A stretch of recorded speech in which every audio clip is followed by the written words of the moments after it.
Don't forget to hit the subscribe button so that you'll never miss a new episode. Hello, everyone. Welcome to the I Love Dentistry Office Hours with Gary Takas. Hi, Gary. How are you? Hey, Naren, I'm doing great. How about you? Pretty good.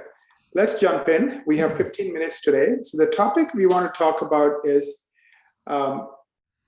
does it make sense to keep a small number of PPO plans as you go out of network?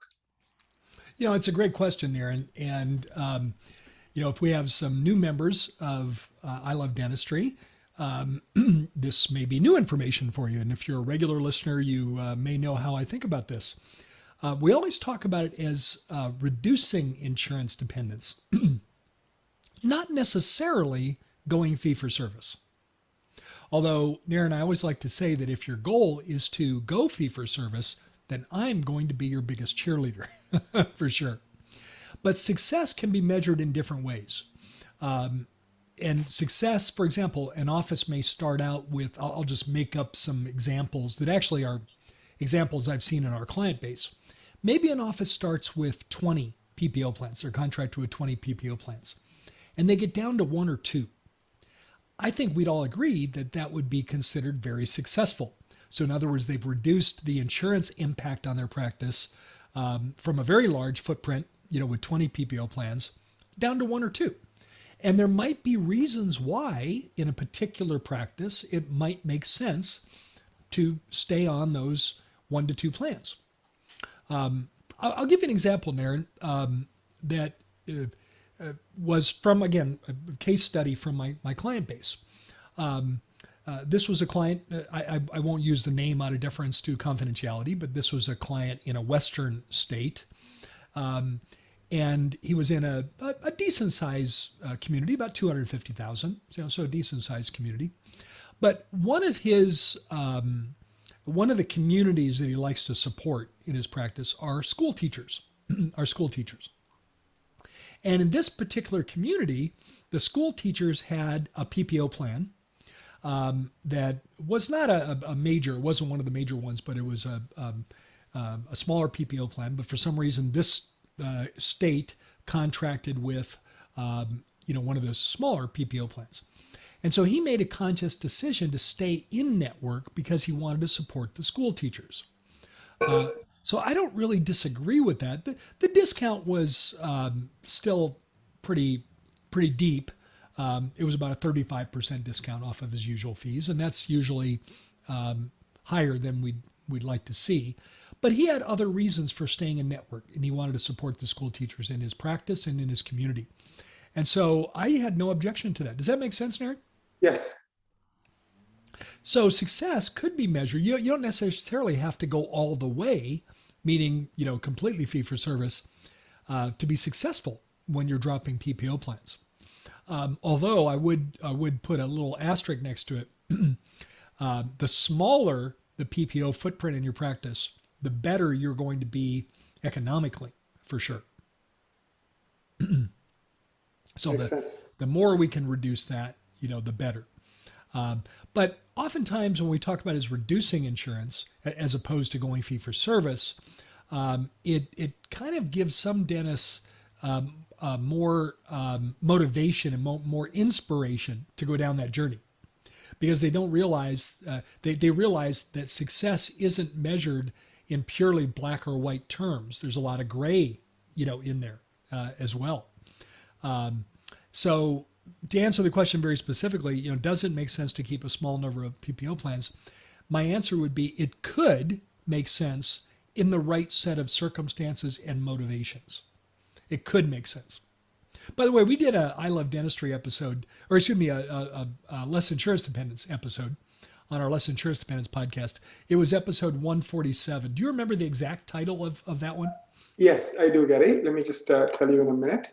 The episode is, you are correct, it is episode number 147. The title is, Do I Need to Go All the Way? Do I need to go all the way? Now, let me add some texture to that discussion, Naren. What we often find in our client base is maybe the initial plan is to get down to 1 or 2 PPO plans. And the office has so much success going out of network that in the, let's say they're starting at 20 and they get down to 2. So they have so much success in dropping those 18 PPO plans. It happened over time, doesn't happen overnight. Typically one plan at a time. But they have so much success going out of network. And one of the ways we measure success is what percent of your existing in-network PPO patients do you keep when you go out of network? And they have so much success with that that it emboldens them and motivates them to drop the last 2. In other words, they say, "Wow, I kept way more patients than I expected. I thought we'd lose a lot more."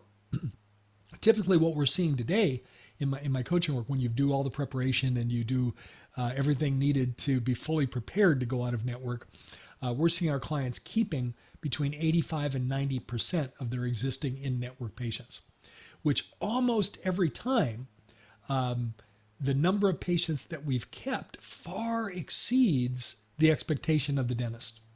Far exceeds that. They thought they would lose a lot more.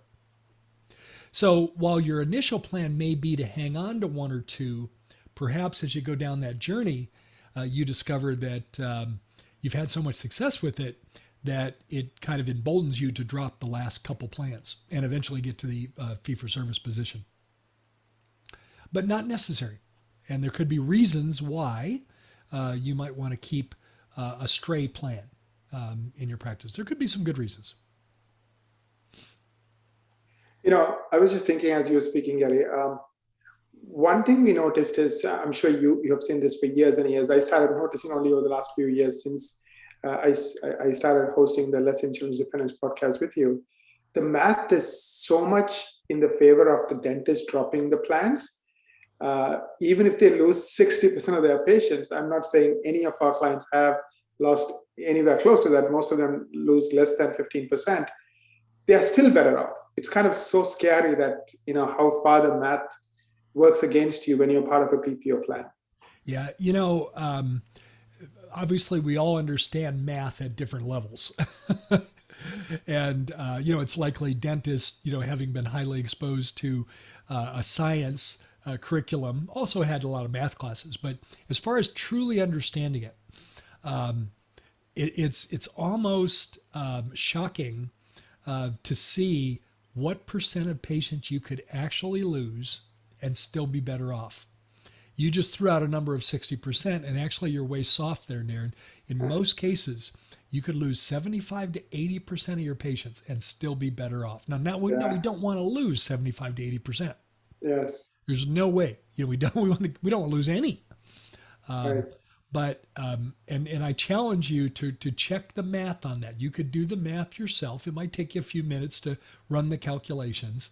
But in other words, if you're getting 100% of your fee on 25% of your patients, how much better off you would be, than getting, today we see a not unusual to see a PPO discount 45%.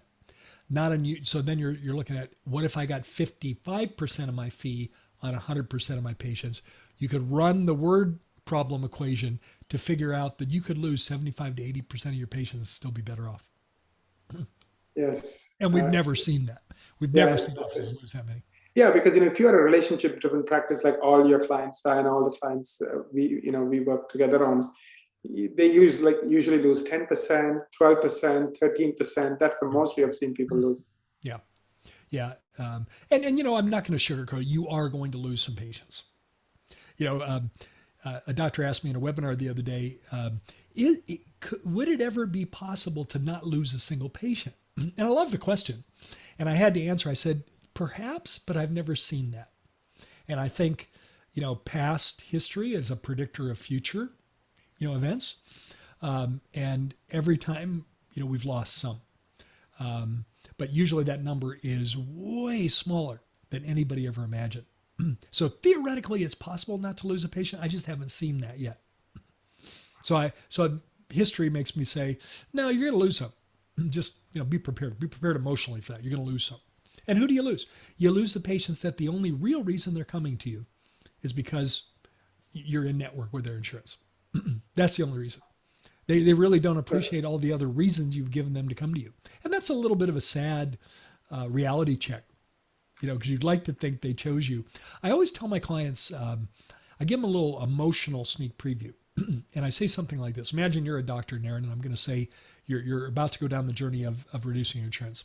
So, Naren, I'm going to share something with you that has happened 100% of the time in my work as a coach with dental offices dropping PPO plans. Since it's happened 100% of the time so far, and that's a pretty big database of clients we've helped do this, it's almost sure that it's going to happen to you. Is it okay if I tell you what that is? Please.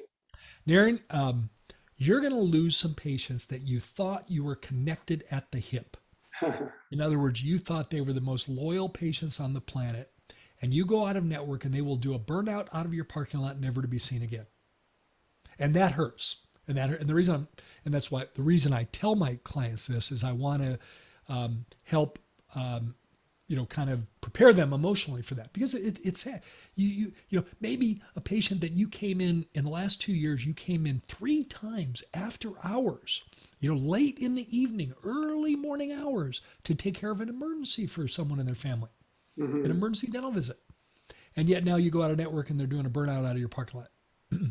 But I always say, now I can pretty much assure you that's going to happen, but I can also assure you what I'm about to tell you will happen as well. There will be many, many, many times more patients, more than the ones that you thought were connected to the hip and left. There'll be many times that number of people where you never really knew where you stood. In other words, you like them, they like you, but you never really knew. They were on the maybe list in your mind. Right. And they vote with their feet and they stay with you. That will be a number many times the other. And on an emotional level, you can charge your emotional batteries off those patients and say, Doc, I'd never go anywhere else for my care. I really appreciate you and your team. I know how you take care of us like family members. I know how you spend individual attention. We appreciate you and we're never going anywhere else. And that number is much larger. I always find that to be kind of encouraging. Right. So coming back to this point about, does it make sense to keep a small number of PPO plans? Can you answer that question directly? Like, let's take 2 scenarios. Let's say somebody had 20 plans and they have dropped, 17 of them, and they are the last 3. Under what circumstances would you keep it? That's one scenario. The second scenario is, let's say they always had only a few plans. Should they just stick with those few plans forever? Well, in the first scenario, there might be some extenuating circumstances, like the example that I gave of, a doctor wanting to support the school teachers, and that was a decision made not necessarily related to economics. It was related to a group that he wanted to show support to, and that could be a reason.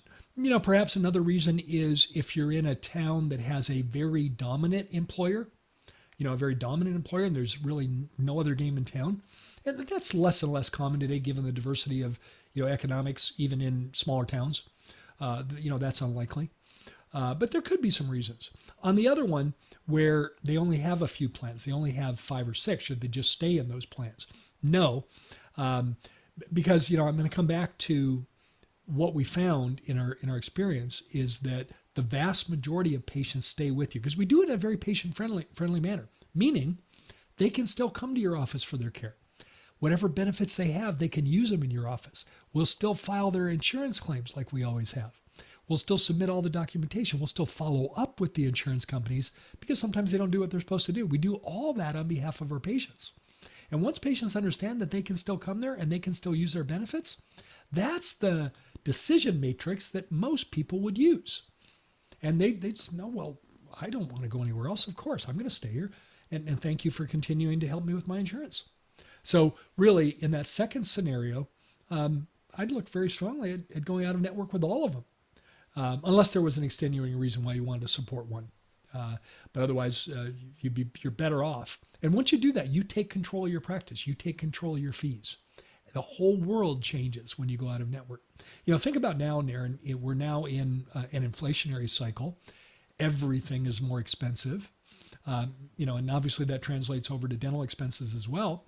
And PPO plans are not giving you fee increases to cover the increased expenses. In fact, they're going the other way. They're cutting already miserable fees lower.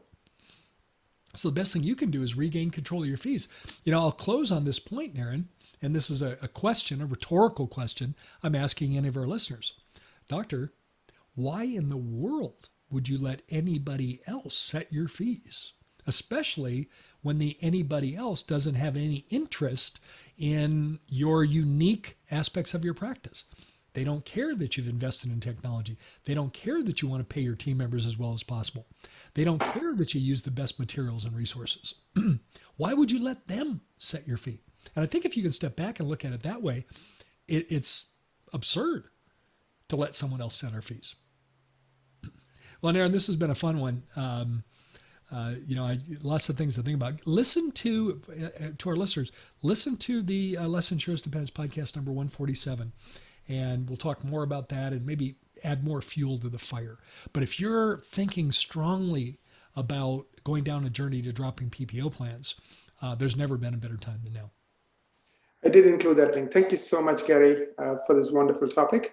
And everyone, enjoy your rest of your week. Thank you, guys.